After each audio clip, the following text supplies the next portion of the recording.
JEE main ఫలితాల్లో ముగ్గురు తెలంగాణ విద్యార్థులతో 100% తో తెలంగాణ ఫస్ట్ నారాయణదే.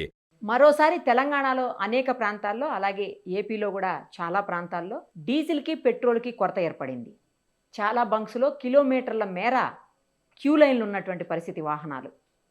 సో దీని మీద ఒక్కసారి మనం మార్కెట్ అనలిస్ట్ ప్రశాంత్ గారితో మాట్లాడి మరిన్ని వివరాలు తెలుసుకుందాం. ప్రశాంత్ గారు నమస్తే అండి. ఏంటండి డీజిల్ పెట్రోల్ మళ్ళీ ఏమన్నా కొరత వచ్చిందా, లేకపోతే ఇది కృత్రిమంగా కొరతను ఏర్పాటు చేశారు? ఇది టెంపరీ అనుకోవచ్చా లేకపోతే పర్మనెంటా?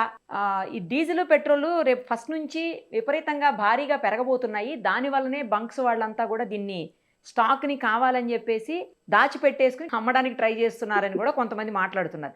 ఆయిల్ కంపెనీస్ కూడా ఈవెన్ అందుకే స్టాక్ని ఎక్కువగా పంపించట్లేదు బంక్స్కి అని అంటున్నారు. సో ఇదంతా ఎంతవరకు నిజం అసలు? ఓ పక్క మనకి యుద్ధం కొంతకాలమైన మధ్యలో బ్రేక్ వచ్చింది. యుద్ధం పూర్తిగా నడుస్తున్నప్పుడే ఇంత ప్రాబ్లం ఫేస్ చేయలేదు.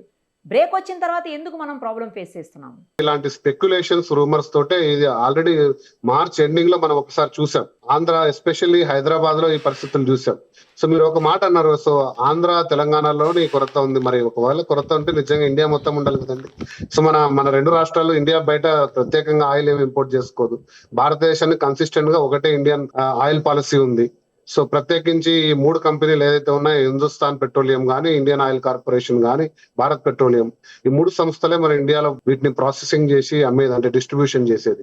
సో ఇవన్నీ కూడా స్పెక్యులేషన్ తో వచ్చిందండి. సో ప్రముఖంగా నేను చెప్తాను 3-4 కారణాలు. ఫస్ట్ స్పెక్యులేషన్ ఏంటంటే, అది మీరు అన్నట్టు, సో బెంగాల్ ఎన్నికలు అయిపోయినాయి. ఇంకా జాతీయంగా రెండో దశ బెంగాల్ ఎన్నిక అయిపోతే ఖచ్చితంగా 20 నుంచి 30 రూపాయలు పెరుగుతాయి అనేది ఒక రూమర్ రావడం, అందులో తెలుగు ప్రజలు ఎక్కువగా స్పందించారు. మరేంటో మరి భారతదేశంలో తమిళనాడు, కర్ణాటకలో స్పందించినంతగా తీసుకెళ్లి క్యాన్స్ స్టార్ట్ చేసుకున్నారు. అది పానిక్ బయింగ్. సో అంటే నేను ఒక చిన్న ఉదాహరణ చెప్తాను. హైదరాబాద్ లో మా ఫ్రెండ్ కు పెట్రోల్ బంక్ ఉంది. 20,000 లీటర్లు వాళ్ళ డైలీ సెల్లింగ్ అండి. 24 అవర్స్ 20,000 లీటర్లు కాస్త 3 గంటల్లో అయిపోయింది. 3 గంటలు తీసుకుని వెళ్ళిపోతే సో స్టాక్ అవుట్ అయింది. సో ఇది చేయడం వల్ల కొంచెం ఇబ్బందులు అయినాయి అన్ని షాపుల్లో. అది కాక ఈ వీకెండ్ లో ఒక మేజర్ చేంజ్ అయిందండి. అసలు చాలా మందికి తెలియదు ఇది. So oil companies, oil marketing companies, అంటే ఆయిల్ డిస్ట్రిబ్యూటర్స్ ఉన్నాయి కదా, బీపీ, హెచ్పి ఇలాంటి కంపెనీస్ నుంచి రీటైల్ అవుట్లెట్స్ కి మధ్యన ఆయిల్ మార్కెటింగ్ కంపెనీస్ ఉంటారండి. వీళ్ళందరూ కూడా క్రెడిట్ పాలసీని చేంజ్ చేశారు. సో క్రెడిట్ పాలసీని చేంజ్ చేసి బంక్స్ అన్ని కూడా అప్ ఫ్రంట్ కాస్ట్ ఇస్తేనే డిస్ట్రిబ్యూట్ చేస్తున్నారు, ముందే డబ్బులు ఇచ్చే విధానం. సో ఈ విధానం మార్పు అనేది 2 రోజుల్లో చాలా పెద్ద తేడా రావడం, బ్యాంకు షూరిటీలు ఇవ్వాల్సి వచ్చింది, బ్యాంకులు హాలిడేస్ రావడము.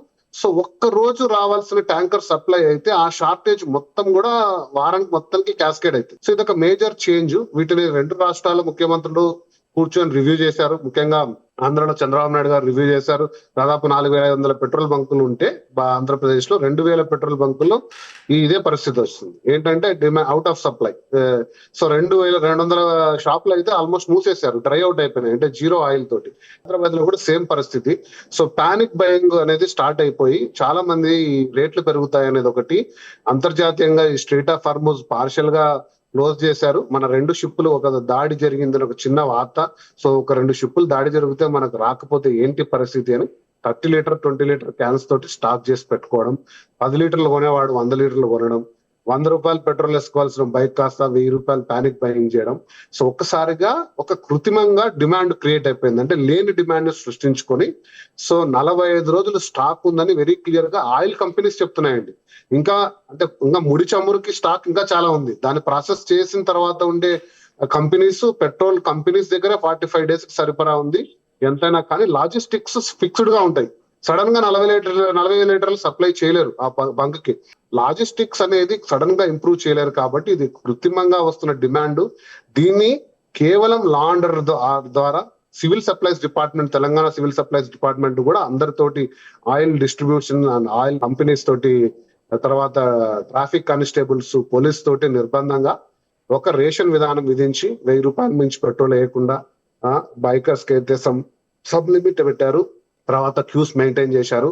సో విరివిగా మీ మాధ్యమాల ద్వారా విరివిగా కూడా చెప్తున్నారు. ఇది ఒక పానిక్ బయింగ్ మాత్రమే. డిస్ట్రిబ్యూషన్ లో, లాజిస్టిక్స్ లో గానీ, సప్లైలో గానీ ఎక్కడ కొరత లేదు. అంటే ఒకవేళ అంచనాలు ఉండొచ్చు, అంటే అంతర్జాతీయంగా మనం ఊహించలేం కదండి. ఇప్పుడు ఇరాన్ అండ్ అమెరికా ఎటువంటి టర్మ్స్ తీసుకుంటున్నాయో ఎవరికి అంతంగా అర్థం కాని విధానంలో రేపు పొద్దున ఏమన్నా ఆయిల్ కంపెనీస్ మీద దాడి జరిగి అది సప్లై కంప్లీట్ గా మానేస్తే మనం దాన్ని ఏం చేయలేం, దాన్ని పరిస్థితులు. కానీ అది రాకముందే మనం ఒక సృష్టించుకొని ఆల్రెడీ మార్చ్ లో ఇబ్బంది పడి మనం అందరం చేతులు కాల్చుకొని ఒకసారి ఊరు 15-20 పోలేక డేస్ బ్యాక్ ప్రాబ్లం అయింది, మళ్ళీ సెట్ అయింది అనుకుంటే మళ్ళీ స్టార్ట్ అయింది. చాలా మంది పాపం ఎండలండి. ఇప్పుడు ఇంతకు ముందు అంటే బైక్ లేకుంటే సైకిల్ నడక ద్వారానో అవును. చిన్న చిన్న రూట్లు వెళ్లేవాళ్ళు, 1 కిలోమీటర్ 1/2 కిలోమీటర్. ఎండల్లో వెళ్ళలేరు, బైక్ లో పెట్రోల్ లేదు, కార్ లో పెట్రోల్ లేదు, ఇక టాక్సీలు బుక్ కావట్లేదు, అవును. ఆటోలు హై డిమాండ్ లో ఉంది. సో అనవసరమైన అత్యవసరమైన పరిస్థితి. గూడ్స్ బండ్లు ఉంటాయి కదండి మనకి, ఏమైనా వస్తువులు తీసుకొచ్చేవి, అవి కూడా ఆ, బుక్ అవ్వట్లేదు. అది రావట్లేదు. నా లైవ్ ఎగ్జాంపుల్, నేను ప్రస్తుతం కర్నూలులో ఉంటున్నాను. నేను ఇంటి దగ్గరకు వచ్చి చెత్త బండి రావట్లేదు.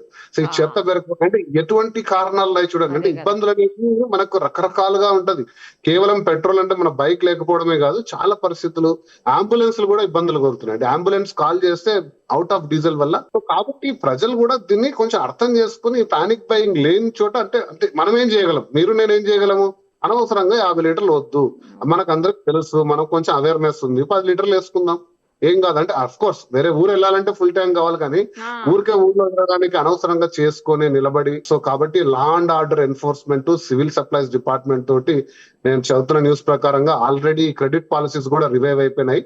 బట్ చిన్న స్థాయి బంకులు కొంచెం ఇబ్బంది పడుతున్నారు. పెద్ద బంక్స్ అందరూ ఆటోమేటికల్ గా అడ్వాన్స్ పేమెంట్ చేసి తెప్పించేసుకున్నారు. చిన్న బంక్స్ కూడా బ్యాంక్ షూరిటీస్ వర్క్ చేసుకొని, సో ఆ రివైజ్డ్ ఏదైతే క్రెడిట్ పాలసీ ఉందో దానికి కూడా గవర్నమెంట్ కొంచెం వెసులుబాటు ఇస్తే ఆయిల్ మార్కెటింగ్ కంపెనీస్ మీ అడ్వాన్స్ పేమెంట్స్ కొంచెం సెటిల్ అయ్యే వరకు ఇష్యూ చేస్తే నాకు తెలిసి మళ్ళీ వీక్ లో సెటిల్ అయిపోతుంది, మళ్ళీ నార్మల్ గా ఉంటుంది. ఒకవేళ అలాంటి పరిస్థితి వస్తే భారతదేశం మొత్తం వస్తుంది. అంటే ఆ రోజు నరేంద్ర మోడీ గారు ప్రెడిక్ట్ చేసి కరోనా లాంటి పరిస్థితులకు సిద్ధంగా ఉండి అని ఒక వ్యాఖ్య చేశారు చూసారా, అలాంటిది ఖచ్చితంగా చేస్తారు.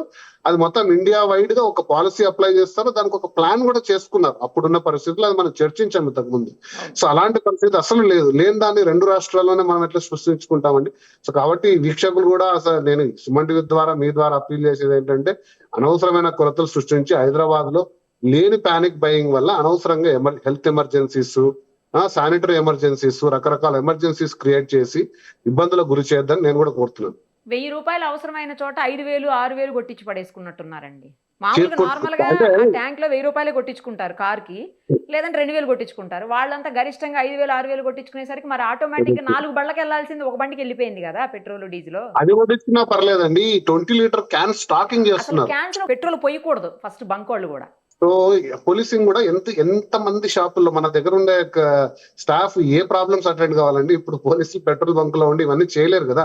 అవును. సో కాబట్టి ఆయిల్ కంపెనీస్ కి నిర్బంధంగా చెప్పారు, పొరపాటున గిన మీరు క్యాన్ లో గిన ఇస్తే పెద్ద పెద్ద ఫైన్ వేయడం జరుగుతుంది అంటూ కూడా. అసలు క్యాన్ లో ఇవ్వడం దాదాపుగా బంద్ చేశారండి ఇంతకు ముందు. అవును. దానికి ఒక నిర్దిష్ట విధానం ఇచ్చారు, ఎందుకంటే అది మిస్యూజ్ అయ్యి వేరే విధంగా వెళ్తుందనేసి దాన్ని స్టాప్ చేశారు. దానికి ఒక పెద్ద పాలసీ తీసుకొచ్చారు కూడా.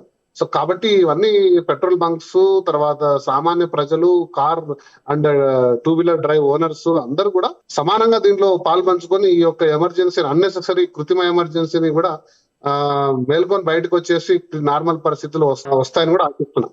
Thank you so much. Thank you అండి.